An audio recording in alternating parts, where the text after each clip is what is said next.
So hi, One Look Noise podcast. I'm Shane. I'm Glory. And we're here with... I'm Ben, and I'm playing Bleak Soul. And we're going to ask them some questions today about their upcoming album, Shouting with Nothing to Say. So congrats on that, by the way. How do you feel about the response to it so far? So far, really good. I've put, 2 songs out so far, which is, I don't know, it felt like last year I didn't put out as much as I wanted to, just because of the way that life is. And so now it's finally good to like really be getting these songs out, because it's quite a long album as well. It's like 15 songs, and I've been like sitting on them for a while because historically with Bleak Soul I'd just finish it and just put it out, but I talked to a couple of labels, and now I'm working with a small independent label, so we decided to like wait a minute and actually do things a bit more properly rather than me just throwing things on the internet this time. Fair enough. How long have you been sitting on this for? This record, so I wrote this and recorded this record pretty much in the space of maybe like a month. It all came together pretty quickly. Wow. It took a little while to like mix, and I changed things all the time, but because I was like sitting on it for so long, I ended up changing a few things. But the actual songs and everything, I just kind of wrote. It was about, I guess it was March last year, so almost a year by the time the album comes out. Okay. So wow. Yeah. Does it usually take that little bit of time to write? And Never. Oh. No. I normally am a bit of a tweaker, and it takes me like a really long time to kind of finish anything or even get like an initial idea out. But this one, I kind of set myself a weird challenge. I had started doing therapy for the first time, woo, self-care. And after each session, I decided to like try and write a song to like process what it was that I discussed. And then that turned into the week following a session writing like 3 or 4. And that kind of, because of the rawness of the material, a lot of it, I was like, I just want to keep it like this. Like some of the songs are literally kind of one take acoustic songs, and I tried building them into bigger songs, and I didn't love it as much as like the raw emotion that was captured originally. So yeah, that is kind of the first time anything has really fell together that quickly for me. So it was surprising when I then didn't immediately put it on the internet. Yeah. That's awesome. So is there any meaning behind the album name or cover art? So that album name is, I guess, my kind of cynical perception of culture now, or like what the internet has helped humanity to become, of feeling like people, the internet gives people, with some people that don't really have anything to say, a platform to say it's anything they want. And then on the flip side of that, also my self-awareness of me just being another guy, in a band. What do I have to add to any conversation as well? So there's kind of a play on that as well, that I am self-aware about that. The album artwork was it was a drawing that I did when I was really angry, and it was just like scribbling, and I scanned it in and I messed around in Photoshop. But it just really, I hadn't drawn for like 10 years. And I decided in lockdown, it was another hobby that I was going to take up for like 5 minutes. It didn't last very long. But in that time, I did a couple of drawings, and I decided to use it because I see the record as a bit of a like self-portrait in that sense, and I felt like the artwork fit that as well. Very cool. Sure. All right. So can you tell us a little about your writing process for this album?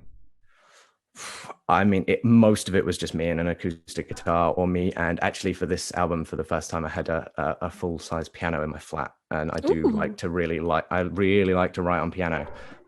Before, I've only ever had having like a little just mini guy around to try and write on, which isn't the same as having like the feel of piano. So that was really, really nice. Thank you to my sister for that. Hell yeah. So it was, I don't know. For me, I just wanted things to kind of flow naturally. As I said, it was all kind of post-therapy sessions, but I wanted things to feel as minimal. The main difference in my writing process this time, I didn't set myself any rules or anything other than one, which was no like melodyne or no vocal pitch correction, however subtle, like nothing at all. Yeah. I know I'm not like a pitch perfect singer in any capacity, and that's fine. None of my favorite singers are that I like. But I've listened back with hindsight to maybe some songs that I've done in the past, and that kind of, I don't know, I liked the rawness of my vocals for the first time in a while, and it's taken me maybe like 15 years to actually like it in that capacity. So yeah, that was a really fun challenge because I had to make sure I was singing everything perfect. But that was a really fun challenge to not just be like, oh, I'll fix it later. Yeah. Oh, go for it. Did that result in more vocal takes than normal? Yeah. Probably less, if anything. Really? But yeah, by the end of it, because at the beginning I was doing a lot, and then I'd kind of just like sit through them, and then it's one of those things where I'll sit through 10, 20 vocal takes, and by the time you've listened to them all, I really can't tell them apart anymore. You know, the nuances are so small between them that I tried to keep everything almost as like, I think even a couple of them are literally the first takes. Even if I did more, I think I ended up coming back to the first take of them just because that's not always the case. Sometimes I like to learn how to sing it better, and that's definitely the case with some of them. But yeah, in general, I just tried to keep it as what felt the most natural, like originally when I wrote it. Other than Mundane USA, other than that, because I had submitted that song. I had submitted that song like to Spotify and everything, and then we played it live, and then I wanted to change it. So I had to take it down. So the vinyl version is actually different to the single version. It's the old version because I decided to change it quite late on in the process because yeah, well, because this project wasn't really, I never really anticipated that I was going to play live or that I would play live acoustic, and I didn't necessarily, especially when the pandemic hit, see myself having a band again. But now that it is a band, yeah, now I really want to just like take more consideration for that. And then when we got into a room together and everyone's working out kind of their parts, and I'm like, oh, this sounded cool on the record, but it actually doesn't, this part doesn't work live when there's only four of us, you know. And so it was really cool to actually kind of do that and then change it. But I think moving forward, before I commit anything to you know, recording it now, I probably will get in a room with the band and play it first now. That's my lesson that I've learned. Fair enough. Okay. So I want you to tell us your favorite lyric off this record and the meaning behind it. Ooh, that's a good question. I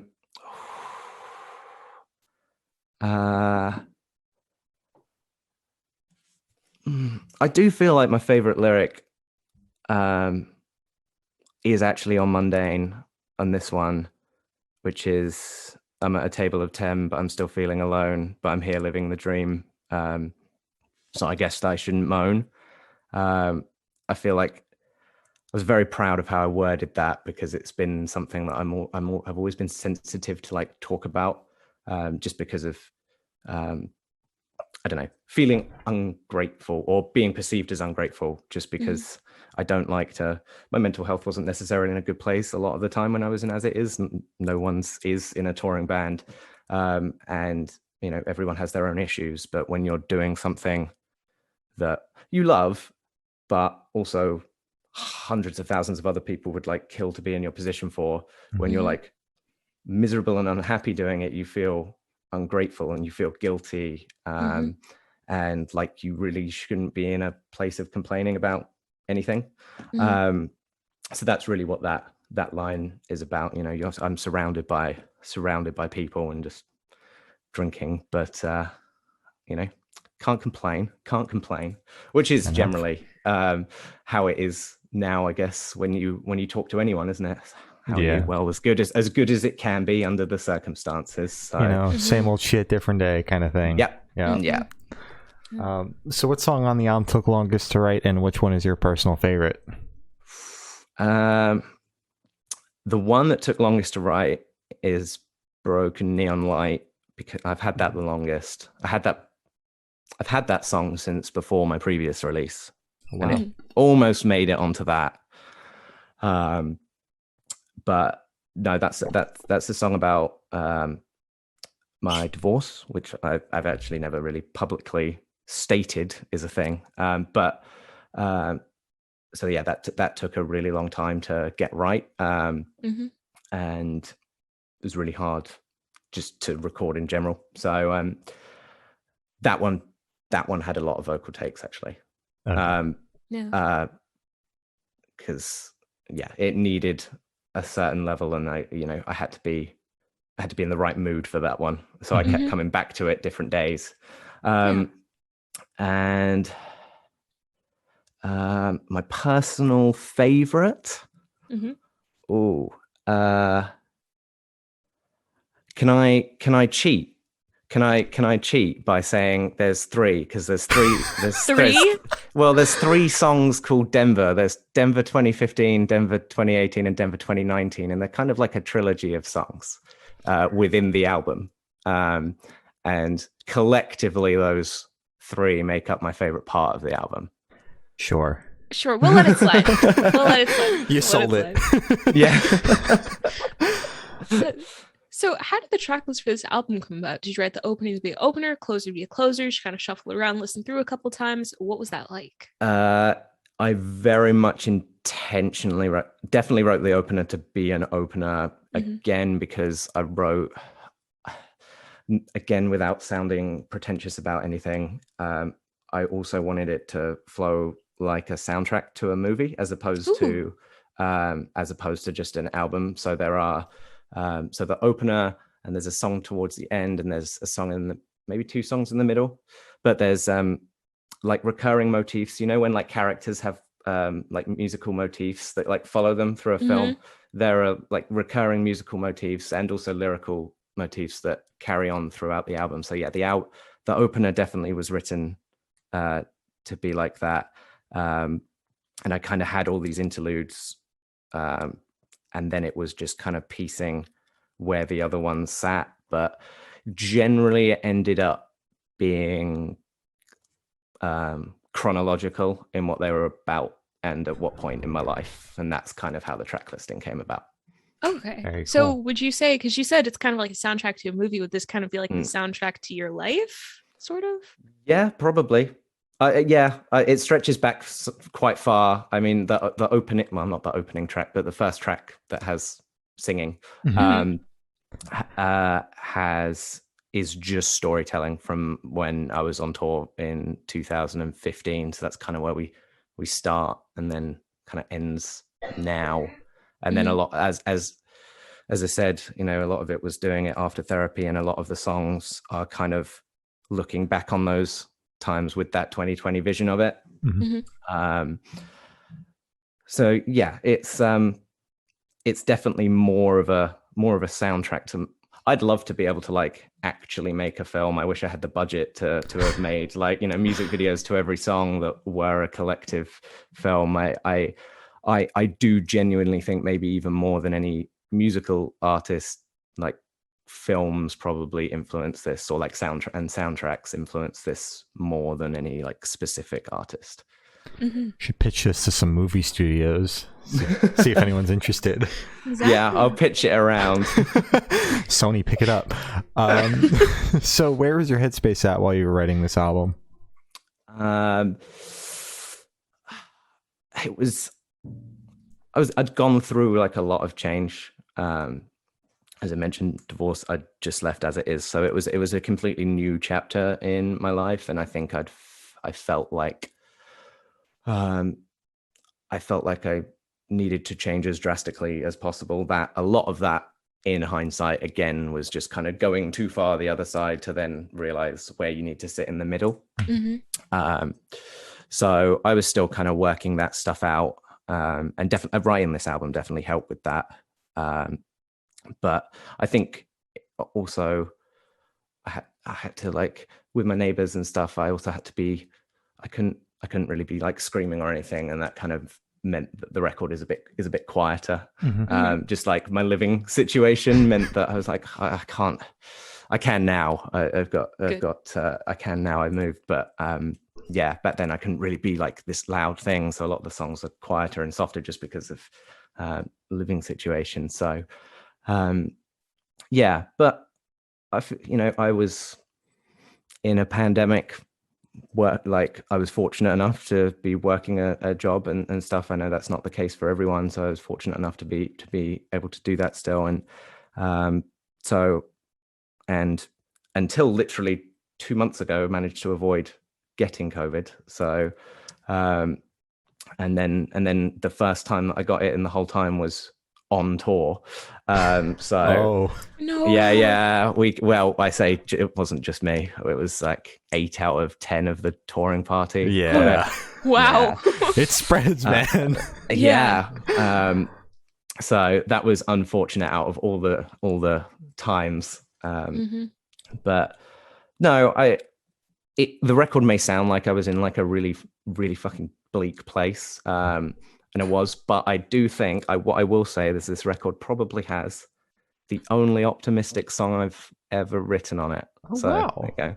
That's good. Which is the end track. So so there's a bit of positivity. I thought it came from something my dad said to me, actually. He was like, Are you ever going to write like a happy, positive song? Like, this is all so miserable and stuff. He's like, you can't have like, I know that life's like dark and stuff, but there's some light. And I was like, yeah, okay, I see your point. And it inspired me to find like that one glimmer. I mean, like literally 2 minutes on a 15-song album, but I'll give him that. So since this album like ends on a happier note, is the next record going to be happier, or is it still going to be just as somber as everything else? Or have you not even started writing yet? Yeah. I'm quite far into the next one. Okay. Wow. Well, we're all stuck at home, aren't we? So I'm not. I haven't really had too much else to be focusing on. That's the thing. What I should be doing is like doing TikToks to promote this album, but I don't. So I just end up writing the next one. I guarantee you, by the time the next one comes out, I'll have probably finished the next one. I think I have 6 or 7 songs that I definitely want to put out. So wow. But it's very different. I always say I don't really like doing the same thing twice. So my first record was probably me kind of throwing everything against the wall and seeing what sticks. I like such a diverse range of music, and that record was just trying a bit of everything. This record I feel is a bit more coherent, and it's a bit more thematic and sonically satisfying as a whole piece. And the next one, considering this one's really quiet, the next one's probably gonna be a bit louder. And I say probably, it's definitely gonna be a bit louder. Yeah. It's definitely riffier and stuff. So I think that's the thing. If people don't like the new kind of acousticy, ambient-y record, then the next one they might. Don't give up on Bleak Soul, because every record's gonna be so far removed from each other. Okay. Yeah. All right. So you're basically going to be like genre hopping with this project. Yeah. I don't know. Are you guys familiar with a band called Fight Star? Don't know what, they never really made it that much in the US. They were kind of like a UK post-hardcore band, but I was describing it to someone the other day. I was like, it's kind of like if Morrissey was fronting Fight Star, is like the vibe of the new one. Morrissey fronting riffs, basically. Okay. Yeah, but that's just because of the stupid way I sing. So, Perfect. All right. So how do you recommend your fans to listen to this project for the first time? Should they play it in the car with friends in the dark with headphones on? Should they blast out the gym? What do you personally recommend? Oh, I don't think that would be a very motivational gym album. You know, I'm gonna veto the gym straight away. Do not listen to it at the gym. Yeah, not gonna get ripped that way. I can guarantee you. Personally, but this is just because it's me, and I've written it as a like I say, like a soundtrack to this film that doesn't quite exist, but I've lived. Yet. Exactly. I would definitely advocate for start to finish, probably headphones on, dark room experience alone. But also I have done a lot of car testing for it. It is good for I'd say it's also good for a road trip, like a kind of like a quiet road trip, not like a party road trip, but when you just want to like go out for a drive and just, be with yourself or something. Sometimes people just like to go out for a drive, that kind of thing. Yeah, it's definitely going to be more of a personal experience album rather than whack it on the bangers playlist. So. Unless your bangers playlist is just all like ambient indie tunes or whatever. Well, we've got Monday News USA that one's probably that's got a riff. It's got a riff. One riff on the record. There you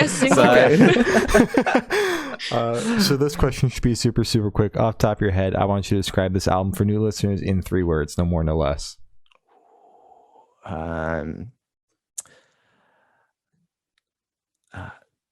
Subtle, moody experience. I had to go in for the ASMR experience on the mic there. Yeah. Love that. Yeah. Dude. Wait.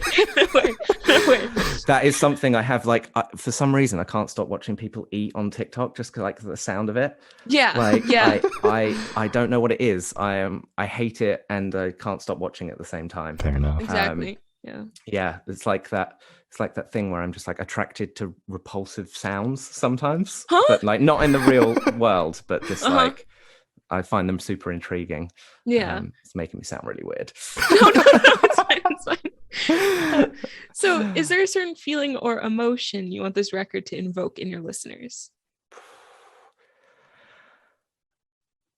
I guess for me it's about people. Maybe they listen to it and I've kind of tied together like a story where between different stories where you wouldn't necessarily think there is like a linear overarching theme or plot or anything. But I guess I'd want people to just reflect and realize that however, I don't know, bored of their own life or unhappy they are with where they are, that like everyone has like a story and everyone has really unique experiences, and just like I said with that last song, I think as much as there's a lot of like pain, most 14 songs of the album is just pure pain, but at the end of it that actually there's like we can use that and there's things that we can go out and change, and there is some form of hope in this really, really depressing world. So yeah, maybe for the first time I'm going to go with hope, I think. For the first time ever, which there you go, there's your first. All right. I love that. So what band or artist influence you think you can hear the most on this album, if any? I feel like for this one, I really went in. I know I say his name all the time, but Elliott Smith is like my hero when it comes to songwriting. And I think that definitely is a bit more obvious on this record for the first time. But like for the sound, kind of the soundscapes and the sound of the record, like Brian Eno, I listened to a lot of that. And weirdly, I know it's going to sound like you won't necessarily hear it, but like 9 Inch Nails as well, not like necessarily the loud side of 9 Inch Nails, more like the production side of 9 Inch Nails and just the rawness of it. and the like weird 3-part piano instrumental albums they did as well. Those ones. Okay. And then Nick Cave as well. I love Nick Cave. So just that somber.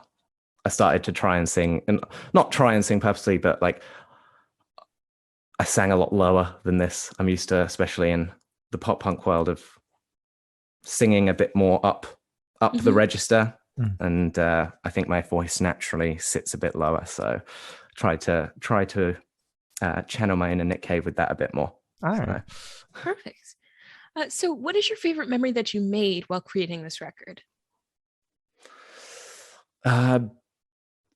I mean, most of the record, really, if I think back to actually making the record, it all kind of blurs into one, because I was in my bedroom, where I sleep, eat. Well, no, I don't eat in there, but where I sleep, hang out. I have a small flat, so it's like I'm in there the whole time making this record, and that kind of all the days blurred into one. I couldn't like necessarily pinpoint, and it's like doing one take here, or at the end of the day at work, or whenever it is. But really, if I think about what like shaped some of the record, I feel like just the excitement of getting to play those songs with the band for the first time.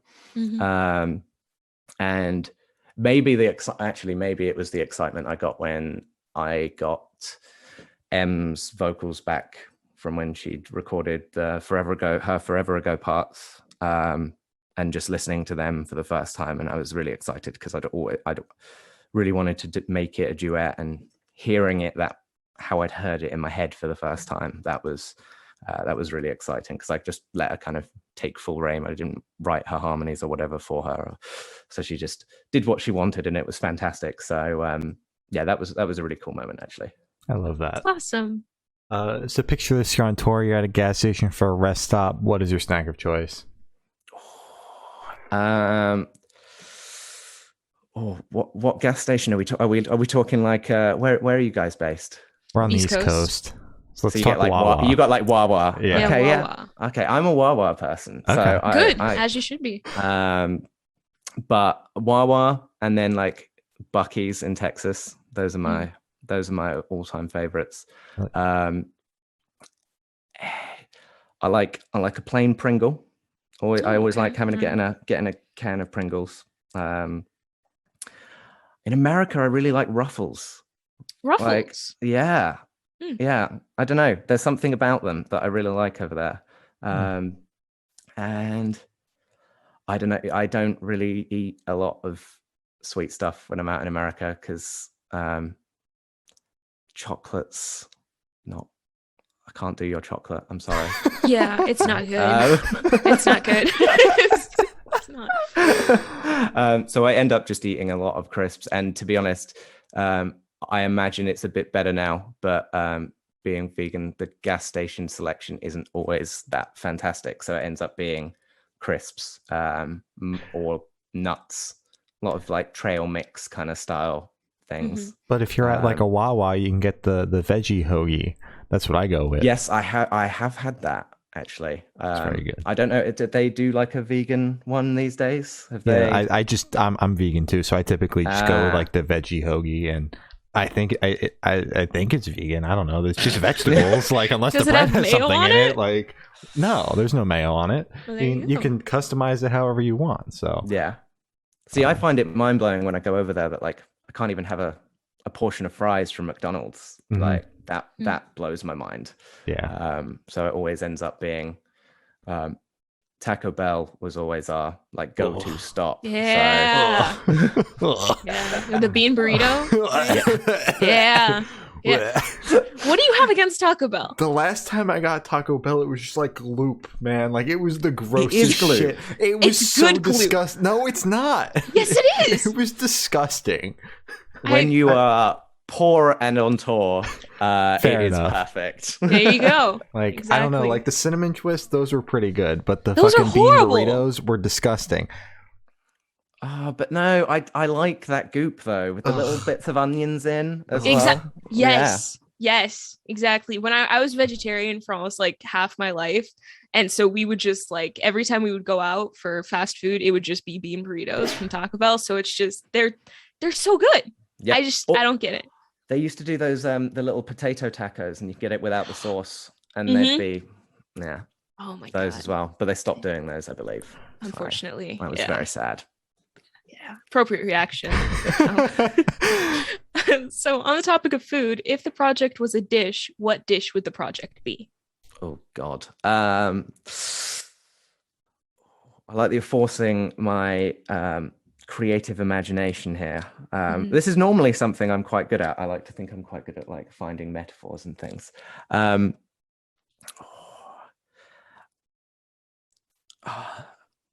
feel like it would be, this might not mean, it's going to be like a British roast dinner. It's like understated. Ooh. It's like it's got a lot of items, right? So there's a lot of components to it, right? But there's a gravy a real gravy that's brown, not white. Okay. There's a gravy over the top that just brings everything together. And that is the most ridiculous analogy of a British roast dinner that I've ever done or has ever been done. But it felt right. Okay. Yeah, it sounded right. I mean, I get it. Yeah. Yeah. I think there's a perception that our food is very beige, and a roast dinner is a very beige food. But if you do it right, it's really not. It's because traditionally in Britain, everyone decides they just boil a roast dinner to death, and that's not how to do it. So boil. Yeah. God. No, I know. Oh, dude. boiled sprouts, and you got to fry them with So. Oh my God. Gotten sick just thinking about it. Yeah, dude. So where do you see the band in the next 5 years? Well, we got an exciting year ahead. We've got a few festivals and doing tours in 5 years. I mean, at the rate I'm writing songs, I'll probably have like 10 albums out or something. Oh wow! All right. I feel like I miss that. You know, the Beatles and people used to do that, didn't they? 2 albums a year. Oy. Bosh them out.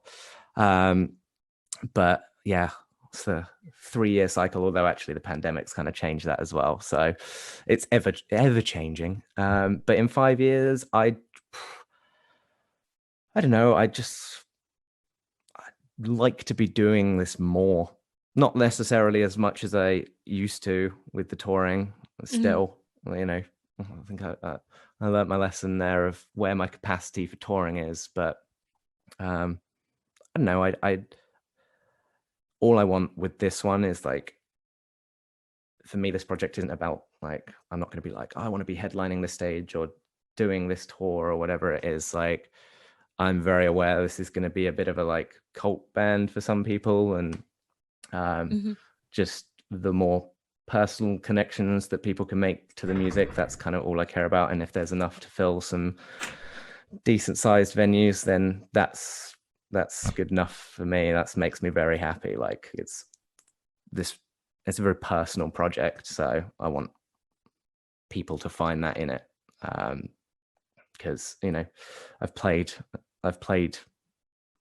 big stages and stuff, and that isn't seeking that at this point in my life isn't what's gonna make me happy. So I just want to make music that I love, and I want the people that do like it to like it, and the people that don't to maybe think about just maybe staying off the internet. You know, just to reevaluate things. If you don't like it, exactly. You know, who has to post things? Because if you do post something nasty, all I will do is laugh, because I love negative comments.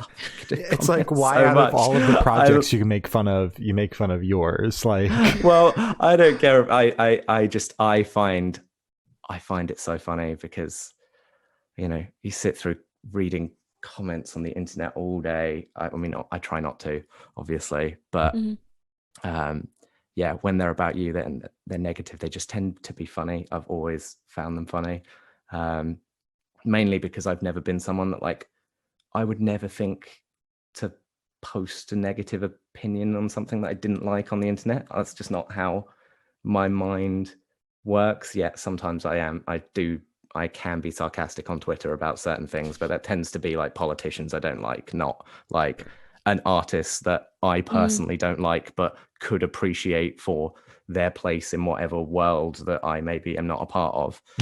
So, yeah, maybe I should just invite it. Please leave loads of negative comments because it brings me joy. There we go. Oh my god. Oh. Right. So for these last couple questions, we're actually going to shift away from music, if that's okay with you. Yeah, of course. Sick. So we're actually going to go straight to death row. Boom. So if you're on death row, what would your last meal be with a drink? Last meal with a drink. My drink would be an old fashioned, whiskey old fashioned. And my meal, ooh. Do you know what? Simple man, my meal would probably be my own. I'd have to make it. I'd want to make it as well. I don't know whether they let you do that, but my own vegan mac and cheese. I feel like I crave that the most, but I have to be very good at how often I let myself have it. Yeah. So, yeah, I think it'd be that. And I serve it with tender stem broccoli and little tofu, like bacon bits on the top. That sounds very good. Yeah. Yeah. So if you could live in one fictional world for a week, where would you live? That's an interesting question because I don't watch a lot of like fantasy world stuff. I only just watched Lord of the Rings for the first time the other week. What? For the first time? I still haven't seen it. It's okay. Oh my! What? Wait! Yeah. I feel lied to. Oh my god! I never told you I watched it or anything. It's not like I lied to you. I just assume everybody's watched it. No. I've never watched Game of Thrones. Neither. Neither way. Yeah. Okay. Yeah, but that kind of fantasy thing. Does saying "Can I live in Wes Anderson's fantasy world?" Whatever world Wes Anderson lives in his head. Sure. In every Wes Anderson film, where it's just pink with all really straight shots and loads of pastel colors, and everyone's really quirky and weird, and Bill Murray's there. Oh, I love that. Yeah, that's perfect then. I like that. So I actually have the honor of asking the last question. Every single person we've spoken to has actually said it is the most important question. Okay. What is your favorite color? If you'd have asked me 10 years ago, I'd have said purple for some reason. I do still stand by it, but I went overkill with it. Now, I'm going to rule out saying black because that is just the color of everything that I own. The clothes, everything, like my clothes, but that doesn't count. I like there's like 3 blocks on my album cover, and one of them's like I guess it's like a turquoisey blue, bluey green, and I guess that color. I always seem to end up coming back to that one for some reason. I wouldn't wear it. Color. I wouldn't wear it, but yeah. like for things on my wall or just a color to look at. It's very soothing to the eyes. I like that. So as Gloria said, that's all the questions we have today. Is there anything that you would like to plug? Yeah. March, oh God, I can't remember the date. March 11th, Shouting with Nothing to Say. If anyone from the UK is watching, we're doing a UK tour after that. So yeah, you should come and see us. We're pretty good. And I hope one day to be able to make it back to America. But yes, hold on. Until then, just listen through the means of streaming. Oh yeah. Or you can fly over there. One or the other. Or that. All right. Or that. Well, thank you for now. This has been Ben from Bleak Soul. Thank you. And we have been the Good Noise Podcast.